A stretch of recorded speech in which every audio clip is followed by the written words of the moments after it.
ఒక రైతు ఒక పని చేస్తే కొన్ని రోజుల పాటు ఇంత లాభం వస్తుందని తెలుస్తుంది. ఆ పంట పండి దాన్ని అమ్ముకుంటే ఒక లాభం వస్తుంది. ఆ కష్టానికి తగ్గ ఫలితం వస్తుంది. అలాగే ఒక వ్యాపారస్తుడు చేసే బిజినెస్తోని ఖచ్చితంగా ఇంత లాభం వస్తుందనేది ఒక క్లారిటీ ఉంది. ఉద్యోగస్తుడు తను పని చేస్తే నెలకొచ్చి జీతం వస్తుంది.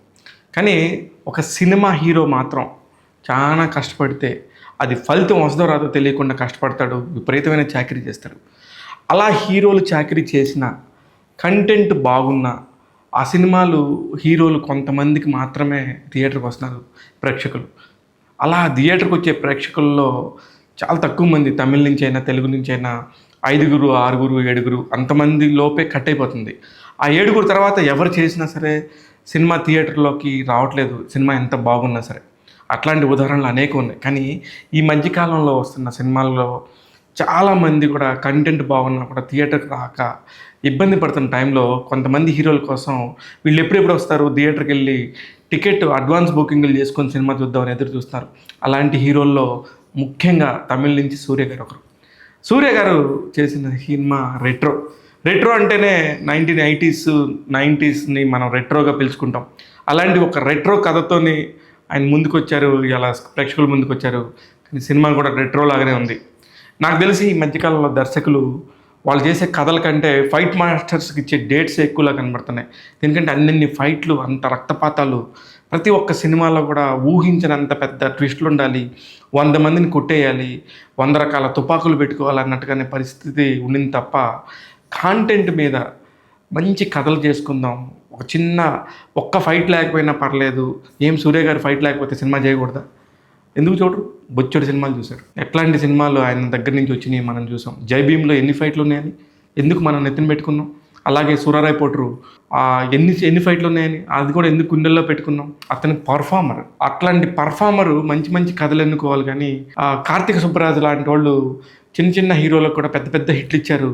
అలాంటి పెద్ద హీరోలకు దగ్గరికి వచ్చేసరికి మాత్రం ఎందుకనో ఒక పక్క శివ అయినా ఇంకో పక్క ఇప్పుడు కార్తీక సుబ్బరాజు గారు అయినా ఎందుకో ఇబ్బందులు పెట్టట్టుగా అనిపిస్తుంది నాకు. కంగువ కూడా చూసుకుంటే మనం చాలా హోప్స్తో వెళ్తాం. ఒక రాజమౌళి గారు లాంటి సినిమాలు తమిళ్లో కూడా చేస్తున్నారన్న దాంతో వెళ్ళాం. అక్కడ అది డిసప్పాయింట్ చేసింది. మళ్ళీ ఈ రోజున రెట్రో కూడా అలాంటి పరిస్థితి ఉంటుంది. ఎందుకంటే ఎక్కడ కథకి కనెక్షను ఎందుకోనో తెలియట్లేదు, ఎవరు కూడా కనెక్షన్కి ఫీల్ అవ్వట్లేదు. ఫస్ట్ సీన్లో కట్ చేస్తే ఒక గోల్డెన్ ఫిష్ అనే ఒకటి ఉంటుంది. అక్కడి నుంచి ఆ గోల్డెన్ ఫిష్ అంటారు, క్లైమాక్స్ దాకా తెలియదు. ఫైనల్గా కట్ చేస్తే ఆ గోల్డెన్ ఫిష్లో ఏముందంటే అది ఇంకా మీరు సినిమా చూస్తేనే తెలిసిపోతుంది.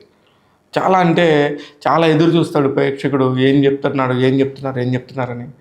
ఎక్కడ కూడా కనెక్షన్ అనేది మిస్ అయిపోతుంది. ఇకపోతే నాజర్, అలాగే మలయాళం ఆర్టిస్ట్ ఒక అతన్ని తీసుకున్నారు. పూజా హెగ్డే హీరోయిన్గా త్రూ అవుట్ సినిమా ఉంటుంది. కానీ ఎందుకు ఆమెను డీగ్లామర్గా చూపించారో నాకు ఇప్పటికీ అర్థం కాలేదు. ఇట్లాంటివన్నీ కూడా ఎందుకు తమిళ సినిమాల్లో ఉంటాయి. ఒకవేళ ఒక డబ్బింగ్ కదా, డబ్బింగ్లో మనకేమైనా అర్థం కాలేదేమో, డబ్బింగ్ కరెక్ట్గా లేదేమో, వాడు సేఫ్ సైడ్ ఎందుకన్నా మంచిదని తమిళనాడుకి ఫోన్ చేస్తే అక్కడ కూడా సేమ్ రిపోర్ట్. మళ్ళీ పోనీ ఈయన డబ్బు కోసమే చేశాడా అనుకుంటే ఈ సినిమాకి నిర్మాత కూడా సూర్య గారు. అందుకని చాలా ఎందుకో ఇబ్బందిగా అనిపించింది నాకు. ఖచ్చితంగా ఈ సినిమా థియేటర్స్లో అయితే నిలవదు. ఒకవేళ రేపు పొద్దున్న ఓటీటీలో వచ్చినప్పుడు ఏమైనా చూస్తారేమో అనేది చూడొచ్చు. ఎందుకంటే పెద్ద స్టార్ సినిమాలు ఓటీటీలో వచ్చినప్పుడు అది ఎలాగున్నా 2 గంటలు 2.5 గంటలు టైం స్పెండ్ చేసి చూద్దాం అనుకునే పరిస్థితి ఉంటుంది. ఇకపోతే చేతిలో రిమోట్ ఉంటుంది కాబట్టి ఎంతసేపట్లో సినిమా చూస్తారనేది వాళ్ళ ఇష్టం కాబట్టి చూస్తారు. అంతే తప్ప ఇవాళ అయితే మాత్రం నిజంగానే నేను అనుకున్న 2 సినిమాలు కూడా చాలా ఎంతూజియాజంగా వెళ్ళాం. 2 సినిమాలు కూడా నిరుత్సాహపరిచాయి. ఇకపోతే మ్యూజిక్, సంతోష్ నారాయణన్ మ్యూజిక్ చాలా బాగుంటుంది. బట్ ఎందుకనో ఈ సినిమాలో అస్సలు చాలా ఇబ్బందికరమైన పరిస్థితుల్లోనే అనిపించింది. ఒకే పర్ఫెక్ట్గా నచ్చింది ఏంటంటే ఎక్కడా కూడా కాంప్రమైజ్ అవ్వకుండా సూర్య డైరెక్టర్ ఏం చెప్తే అది చేసుకుంటూ వెళ్ళిపోయాడు. పర్ఫెక్ట్గా తన పర్ఫార్మెన్స్ పరంగా మాత్రం ఆయన 100కి 100 మార్కులు వేయించుకుంటాడు. కానీ అప్పటికే జరగాల్సిన నష్టం జరిగిపోతుంది. దానివల్ల ఎవరికి ఉపయోగం లేదు. ఇది నా ఒక్క పర్సనల్ ఫీలింగ్ మాత్రమే. మిగతా ఎటువంటి అభ్యంతరాలు ఉన్నా సరే మీ రివ్యూల ద్వారా మీరు కూడా నాకు తెలియజేయవచ్చు. కామెంట్స్ బాక్స్ రూపంలో మీరు ఖచ్చితంగా తెలియజేయండి. డెఫినెట్గా నేను వాటన్నింటిని కూడా చూసుకొని నెక్స్ట్ టైం ఎలా చెప్పాలో, మీకు ఎలా కావాలనుకుంటున్నాను అలా చెప్పడానికి ప్రయత్నిస్తాను. ఇకపోతే ట్యాగ్ తెలుగు రెట్రో సినిమాకి ఇస్తున్న రేటింగ్ 2/5. నేను మీ శివ మండల.